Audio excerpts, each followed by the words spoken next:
Bonjour à tous, aujourd'hui je vais vous parler de ma ponceuse McAllister que j'ai achetée à Castorama pour une valeur de 100 euros. On va voir ensemble si elle les vaut et quels sont ses soucis. Déjà pour commencer, alors elle n'est pas cassée, les scotch que vous voyez ici, je vais vous expliquer à quoi ils servent. C'est simplement que c'est très fastidieux de changer le ruban en passant par toutes les petites vis. Du coup j'ai préféré la fermer avec des scotch, comme ça je les découpe et je les remplace, c'est beaucoup plus simple. Vous avez un petit plateau réglable, voilà, du coup vous pouvez aller le monter jusqu'à plus de 45 degrés.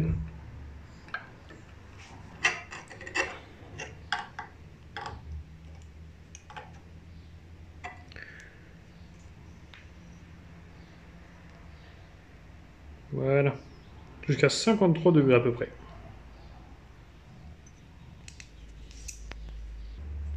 Par contre, vous voyez que là, vous avez un trou qui est énorme parce qu'autant ici, on peut réussir à peu près à régler, autant là, c'est à vos risques et périls. Donc un petit plateau réglable, avec ici la vis qui permet de régler le 90 degrés. Donc là, on peut régler l'espacement. Voilà.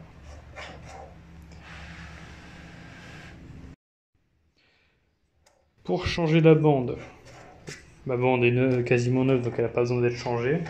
Par contre, on enlève ça. Donc ça, c'est la petite vis du cache qui vient aussi servir à rigidifier tout ça.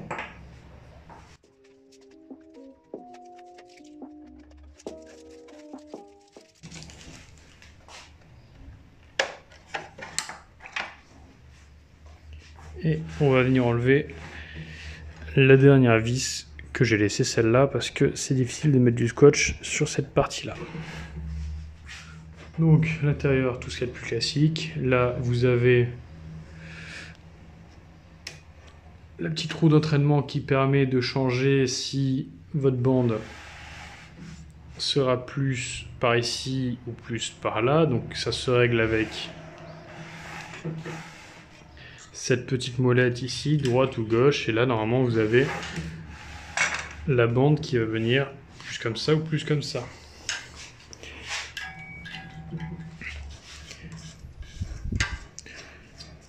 Donc là, vous voyez, j'ai ma bande qui s'est décalée par ici. Et si je mets de l'autre côté, voilà. Vous voyez, j'ai ma bande qui commence à se décaler par ici.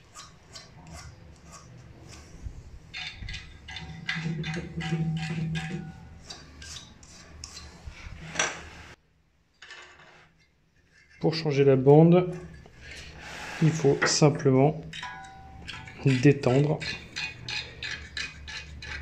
à fond la tension.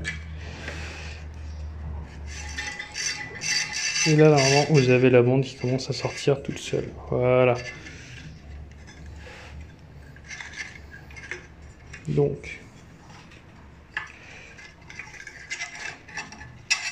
on enlève la bande et on n'a plus qu'à en remettre une nouvelle. On la glisse en place et on vient retendre.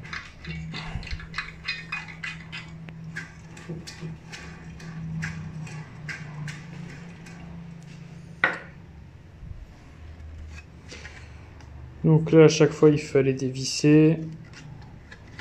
Voilà, vous avez 4 points d'accroche. Donc j'ai préféré mettre des scotch. Vous voyez, l'aspiration n'est pas optimale. Parce que là, j'ai nettoyé avant avec l'aspirateur et le compresseur et j'ai encore plein de sueur de partout. Donc l'aspiration n'est pas optimale.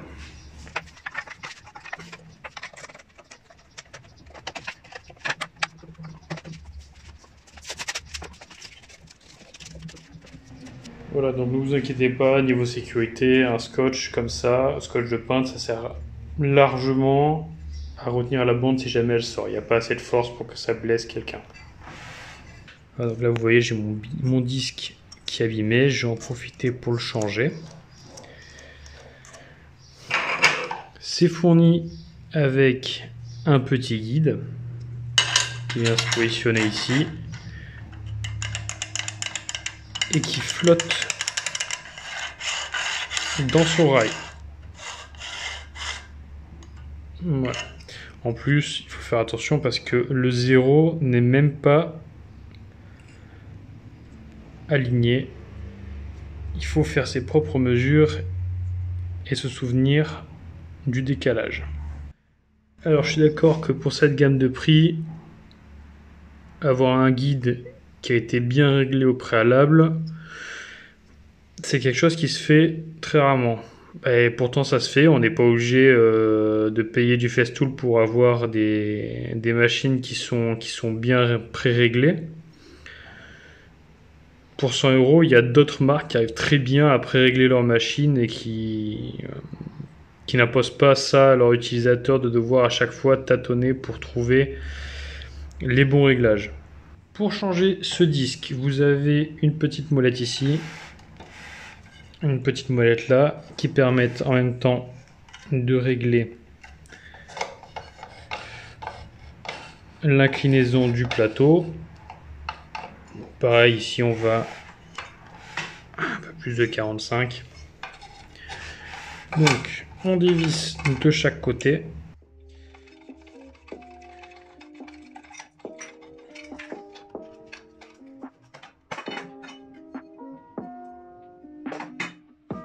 Ensuite, il faut dévisser ces 3 vis.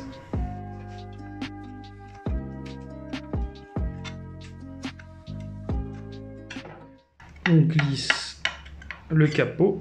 Hop. Donc, comme vous pouvez voir en plus, un petit peu de rouille. Ça fait toujours plaisir. Et une fois qu'on a enlevé tout ça, donc vous voyez que c'est assez fastidieux quand même, on peut enfin accéder à la partie où on change le disque. Ensuite, il faut tout remonter.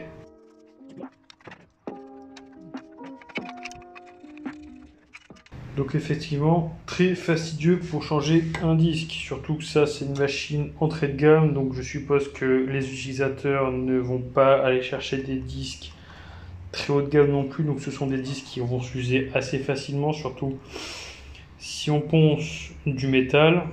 Donc devoir changer 3 ou 4 fois de disque dans la journée, c'est assez rébarbatif. Je ne sais pas comment les autres marques fonctionnent, mais en tout cas, celle-ci, c'est un bémol.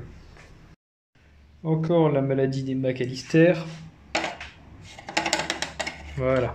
Le tuyau d'aspiration qui n'est pas du tout compatible. En plus, il n'y a aucun raccord qui est fourni, aucun adaptateur. Pareil de ce côté-là. Donc le tuyau flotte. En plus, là, il y a la petite grille pour venir protéger la bande. Voilà. Ça flotte. C'est plus agréable.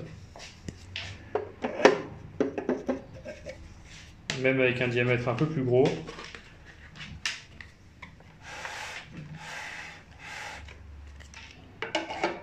Voilà. Un autre souci de cette machine, c'est qu'elle est très peu puissante. Je vous fais un petit exemple.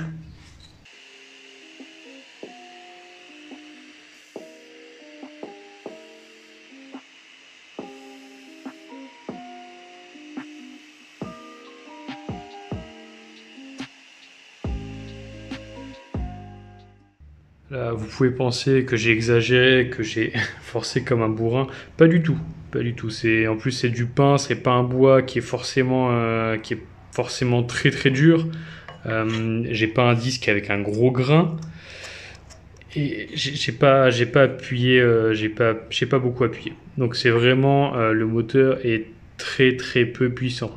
Pour 100 €, ça fait une accumulation qui commence à être pas mal. Alors ça, c'est pas un souci de la machine en elle-même.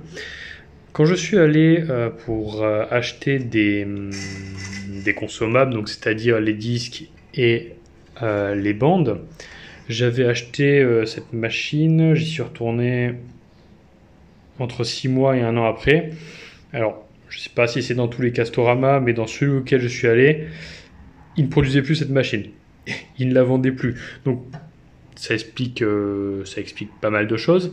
Et en plus, il faut savoir que, encore une fois dans mon Castorama, ils n'ont pas de disque et ils n'ont pas de bande de remplacement. C'est pour ça que sur mes disques, vous avez des petits trous. Parce que ce sont des disques pour ponceuse orbitale ou ponceuse avec aspiration. Et ça, ce sont des bandes que j'ai dû commander sur Amazon. Donc comme j'ai dit, ça commence à faire pas mal de choses pour une machine qui coûte quand même 100 € alors qu'on peut trouver sur internet des machines d'autres marques qui sont peut-être pas plus performantes mais qui sont plus avantageuses au niveau du prix et surtout des disponibilités. Voilà, alors c'était une review assez courte de cette petite machine, il n'y a pas grand chose de plus à dire. Je m'en sers quotidiennement pour seulement des ponçages d'appoint, donc c'est-à-dire pour des très petites pièces. En plus, j'ai oublié de dire que l'espacement ici est assez important entre le plateau et le disque. Donc pas mal de défauts, un prix assez cher, mais bon, ça c'est pour l'instant sur toutes les machines McAllister que j'ai eues, c'est une récurrence, on va dire.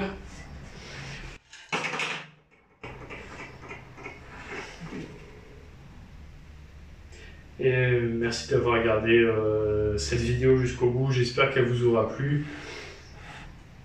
Après attention, ça ne reste que mon opinion. Je suis pas, comme je vous ai dit, je ne suis pas un professionnel. Peut-être que vous avez acheté ce genre de machine, ça vous a plu et ça vous sert à la perfection.